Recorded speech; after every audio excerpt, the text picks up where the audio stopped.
আসসালামু আলাইকুম বন্ধুরা, আজকের ভিডিওতে দেখাবো কিভাবে হোয়াটসঅ্যাপ মেসেঞ্জার এবং ইমোতে ডিলিট করা মেসেজ পড়বেন। অনেক সময় আমাদের কাছে এমন মেসেজ আসে যা কেউ ডিলিট করে দেয়, চাইলে আপনারা সেই মেসেজগুলো পড়তে পারেন। চলুন দেখে নিই। প্রথমে আপনার ফোনে থাকা প্লে স্টোর অ্যাপটা ওপেন করবেন। ওপেন করার পর উপরে সার্চে লিখে দেবেন আনসিন টু লাস্ট সিন। তারপর এই অ্যাপটা ইনস্টল করে নেবেন। ইনস্টল করা হয়ে গেলে ওপেনে ক্লিক করে দেবেন। তারপর নিচে দেখুন লেখা আছে নেক্সট, এখানে ক্লিক করে দেবেন। আবারও নেক্সটে ক্লিক করে দেবেন। আবারও নেক্সটে ক্লিক করে দেবেন। তারপর আপনি কোন কোন সোশ্যাল মিডিয়ার মেসেজ পড়তে চান সেটা সিলেক্ট করে দিবেন।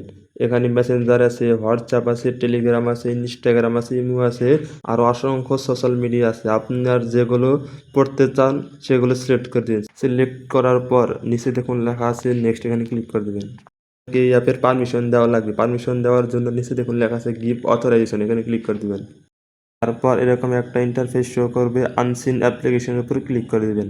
তারপর অ্যালাউ নোটিফিকেশন অ্যাক্সেস এটা অন করে দেবেন। অন করে দেওয়ার পর ব্যাক অপশনে ক্লিক করে দেবেন।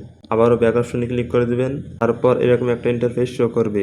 আবারও আরেকটা সেটিং অন করতে হবে, তার জন্য নিচে দেখুন লেখা আছে অ্যাক্টিভ নাও, এখানে ক্লিক করে দেবেন। তারপর এখান থেকে ওই অ্যাপ্লিকেশনটা খুঁজে বের করবেন অথবা সার্চে ক্লিক করে দিবেন।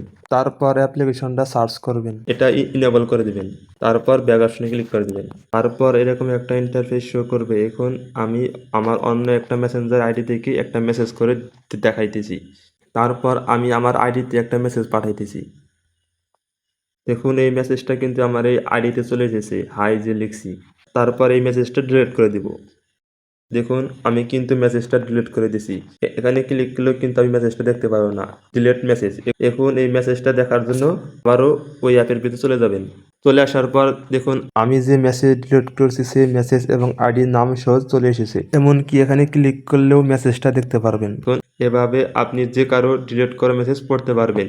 এই সেটিং অন করার পরেই কিন্তু আপনার ডিলিট করা মেসেজ পড়তে পারবেন। এই সেটিং অফ থাকলে কিন্তু আপনি ডিলিট করা মেসেজ পড়তে পারবেন না। আজকের ভিডিওটা পর্যন্ত। যদি ভিডিওটা দেখে আপনার সামান্যটুকু উপকার হয়ে থাকে তাহলে একটি লাইক দিন, আর এরকম ভিডিও পেতে চ্যানেলটি সাবস্ক্রাইব করে পাশে থাকুন।